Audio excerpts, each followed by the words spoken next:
July 1950, the Sea of Japan. Reinforcements from the 24th Infantry Division were preparing to land at Busan, a port city in southern Korea. Less than a month earlier, the communists in North Korea crossed the 38th parallel and launched an all-out invasion against the South.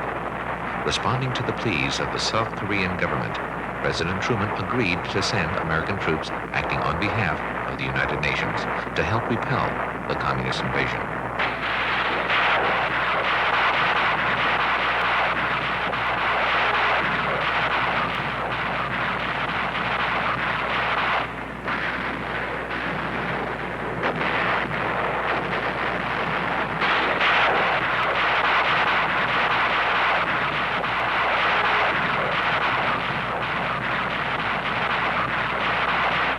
Advance elements of the 24th Division and troops from the Korean Army had already engaged the enemy near the city of Osan. Being outnumbered and outarmed by the communists, they were forced to retreat. The capital city of Seoul had fallen on June 28th, and the communists were advancing south toward Daejeon. Although still greatly outnumbered, troops of the 24th Division, led by General Dean, were asked to hold the city as long as possible. General Dean's troops were quickly forced to abandon the city and retreat across the Nat-Tong River near the city of Busan. Behind this natural barrier, American troops begin to dig in, consolidate their forces, and mount an offensive of their own.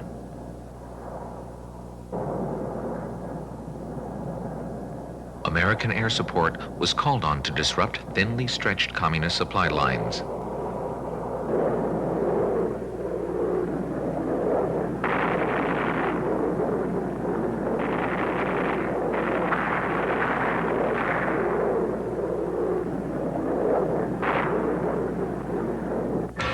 July 18th, a Navy task force lands on the east coast of Korea.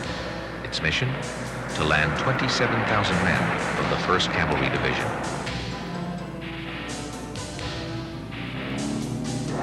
The communists had used their Russian-built tanks to great advantage during the initial invasion. Now the Americans were getting some heavy armor of their own.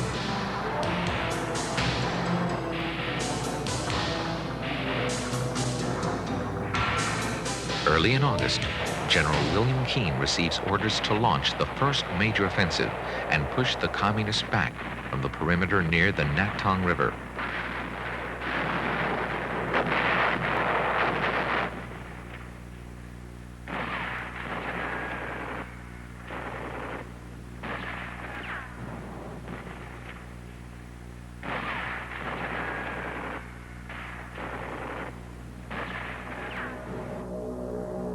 Reinforcements continue to arrive from Japan.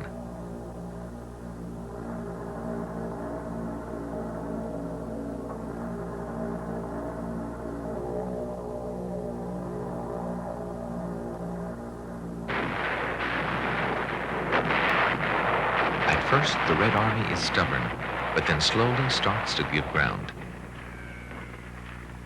Elements of the 1st Provisional Marine Brigade, equipped with large bazookas, begin demobilizing the Red Army tanks.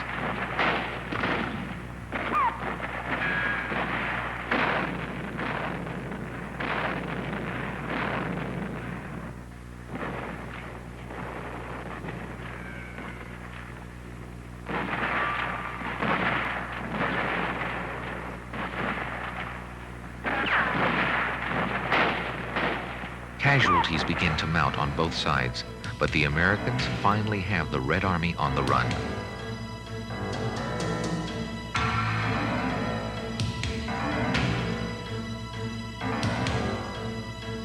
Since July 13th, more than 50 B-29s had been leaving Yokota Air Base in Japan for full-scale bombing attacks on Wonsan, a key North Korean port city.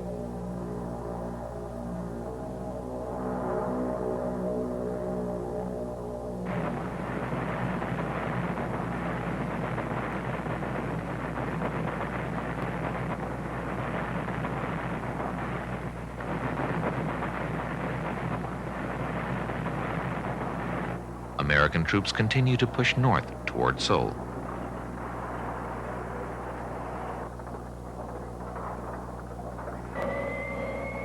American F-80 jets harassed the communists from the air.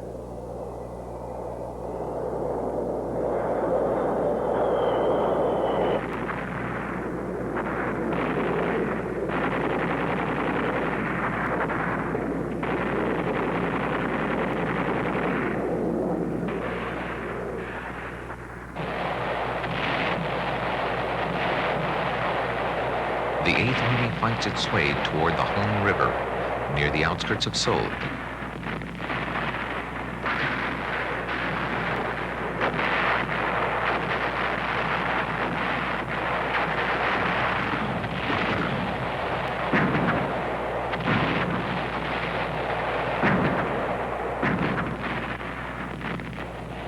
The South Korean army, having recovered from the shattering blows of the communist invasion, began to press the offensive in the northeast sector of the country. By gaining extra elevation, tank rifles are turned into artillery cannons.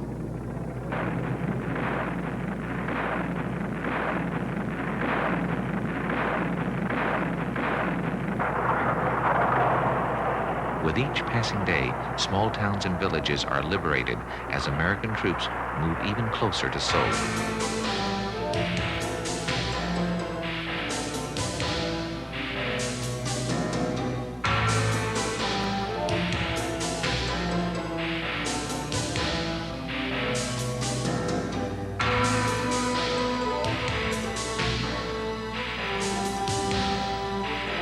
Finally, American forces began massing near the Han River to retake Seoul.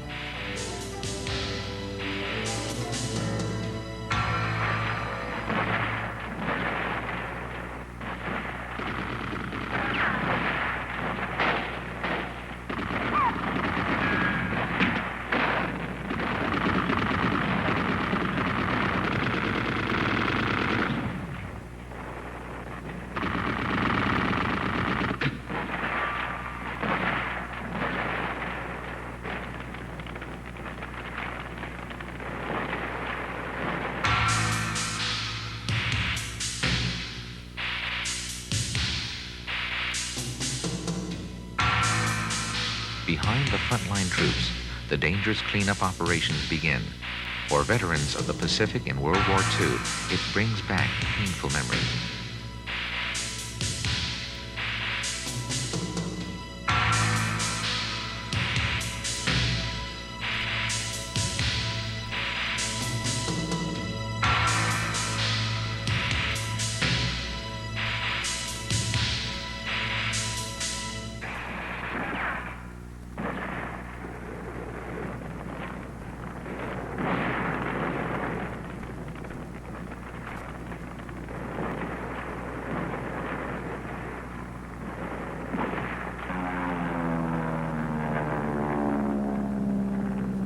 Superior American air power chokes the communist supply routes and dramatically weakens the Red Army.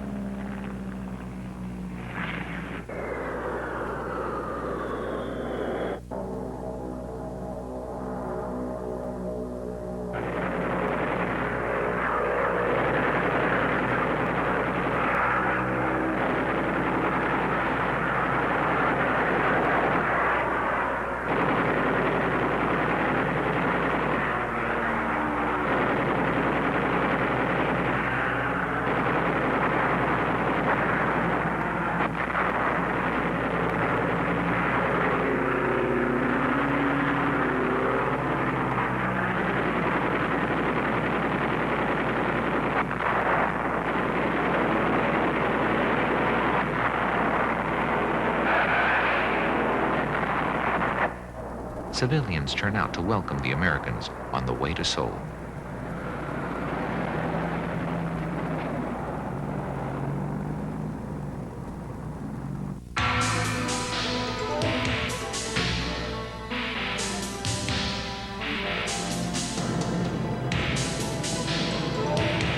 Morale is high as American troops mass and wait for the attack on Seoul.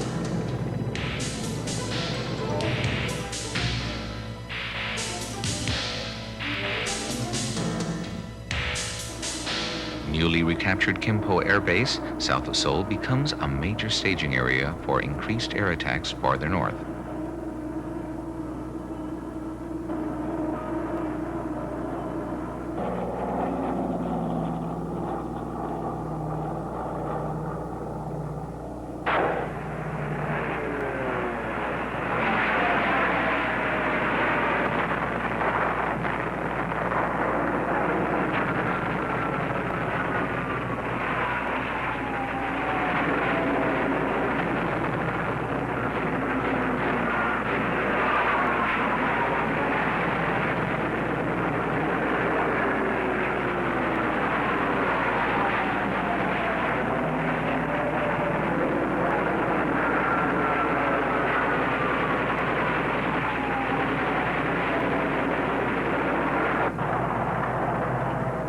UN troops stand poised across the Han River, ready for the assault on Seoul.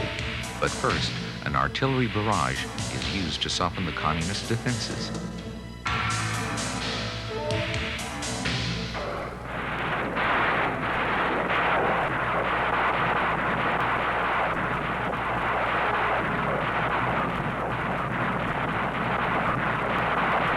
The amphibious assault begins.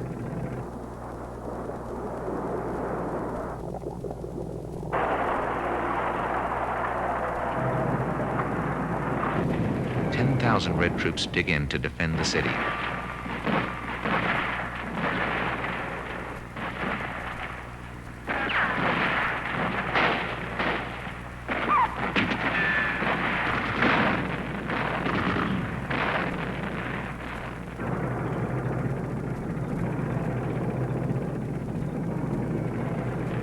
On September 26th, the city falls.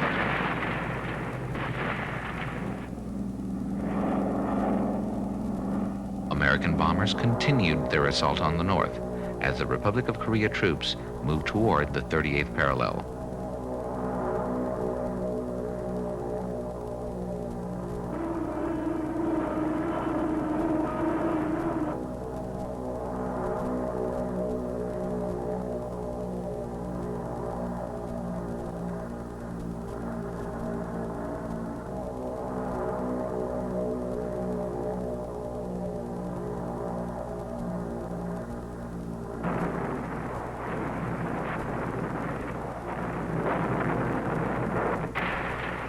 Although Seoul had been retaken from the communists, it was little more than a heap of rubble.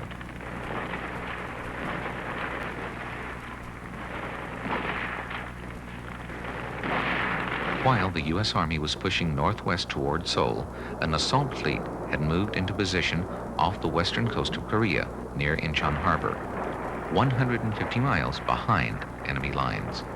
The enemy was completely surprised, and American Marines took the city of Incheon and pushed southeast in an end-run maneuver designed to split the communist forces in half. Several thousand combat troops are dropped behind enemy lines to cut off the Red Army's retreat to the north.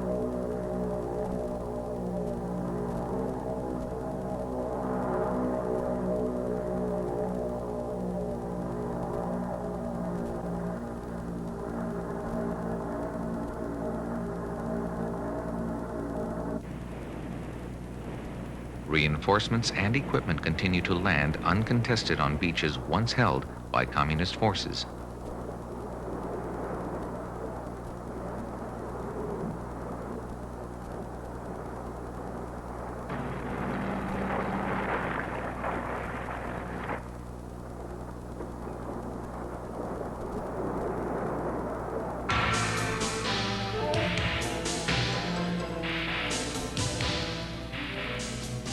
On October 17th, Pyongyang, the Red capital, falls to American forces, and the 8th Army pushes north toward the Al-Lu River, the natural boundary between North Korea and China. With each passing day, winter weather closes in on the American troops and becomes more of an enemy than the Red Army.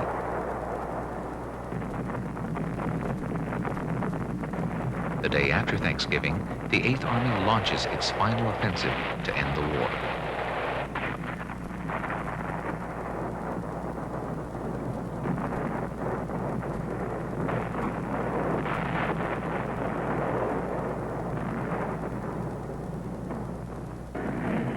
Air Force Sabre jets ruled the sky, inflicting heavy losses on their Red counterparts.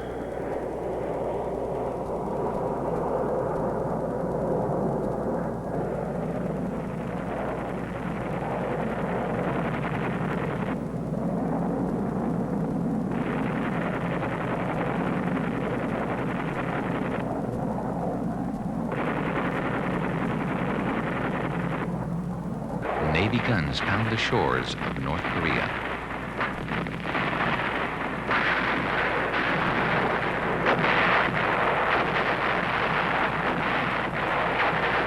Severe winter storms begin to slow the American supply lines and hamper air support. The offensive to end the war bogs down.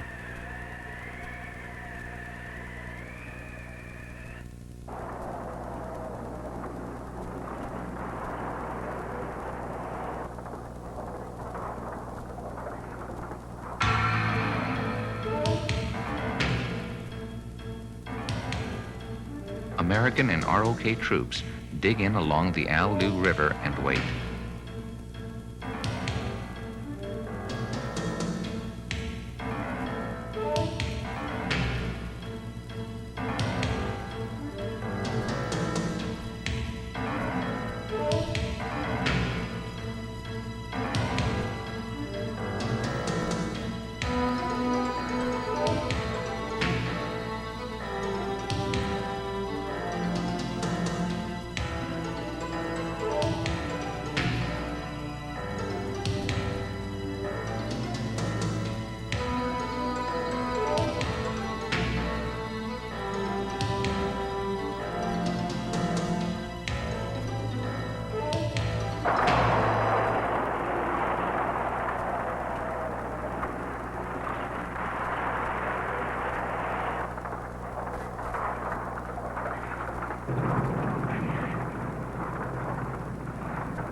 The Chinese, deciding on full-scale intervention on behalf of the North Koreans, sent a huge force across the border.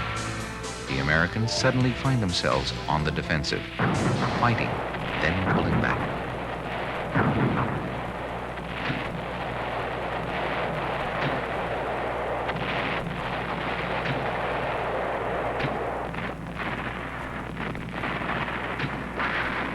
Americans are pushed back across the 38th parallel, and once more, Seoul falls to communist forces. By January, however, the Chinese offensive bogs down.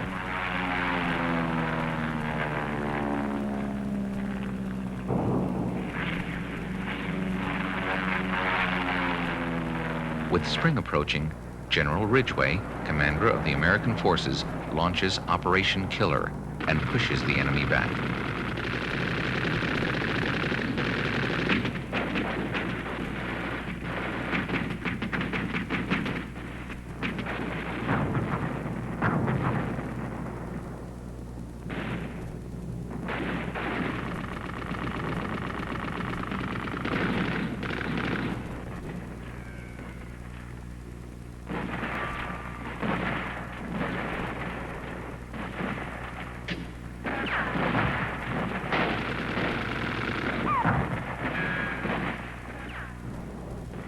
On March 15, 1951, Seoul is retaken.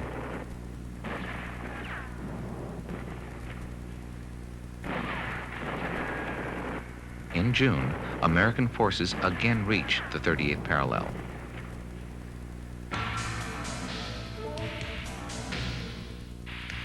For the first time, helicopters are used to move troops and equipment. Troops can seize and secure high ground without having to fight their way to it.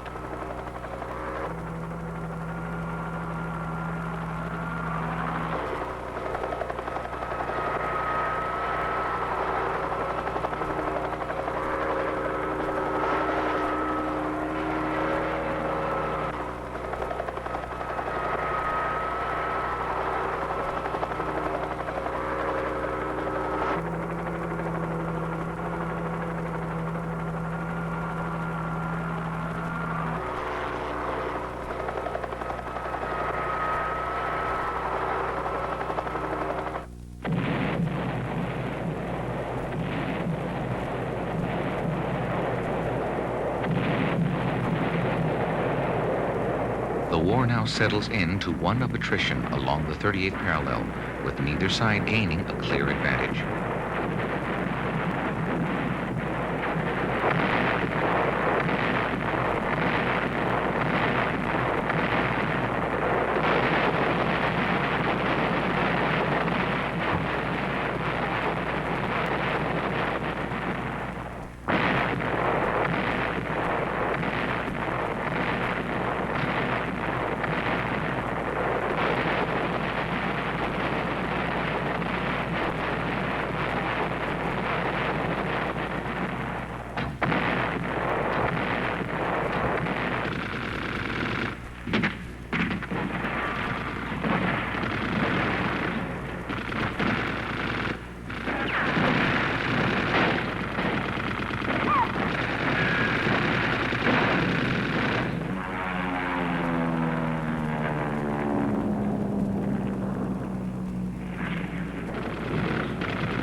Each side inches forward only to retreat and start over again.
During this time, Korea became known for its bloody hill battles.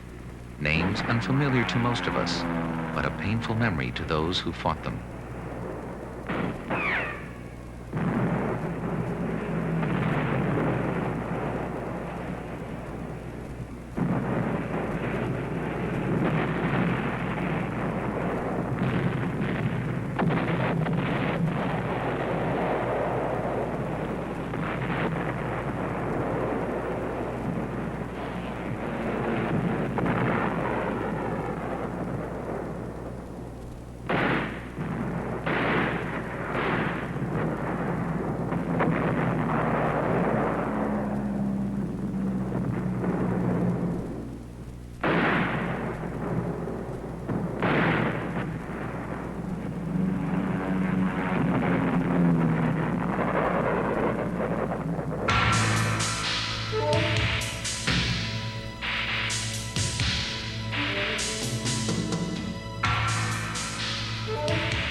Both sides paid the cost of the stalemate war, with dead, wounded, and captured soldiers.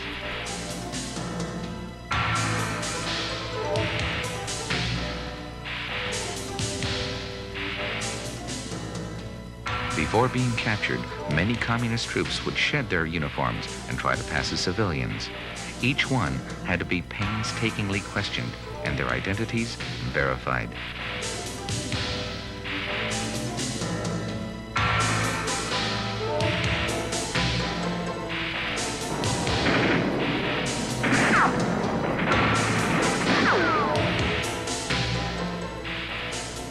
The devastation to the small mountainous country was unbelievable.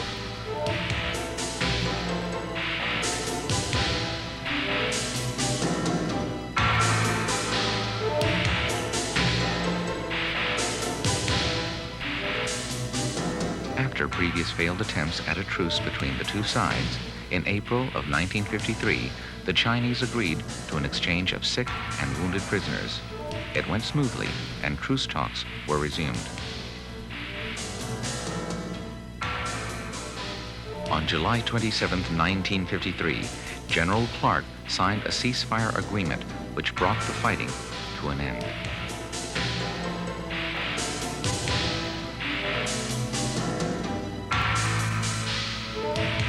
We have stopped the shooting. That means much to the fighting men and their families, and it will allow some of the grievous wounds of Korea to heal. Therefore, I am thankful.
I cannot find it in me to exult in this hour. Rather, it is a time for prayer, that we may succeed in our difficult endeavor to turn this armistice to the advantage of mankind.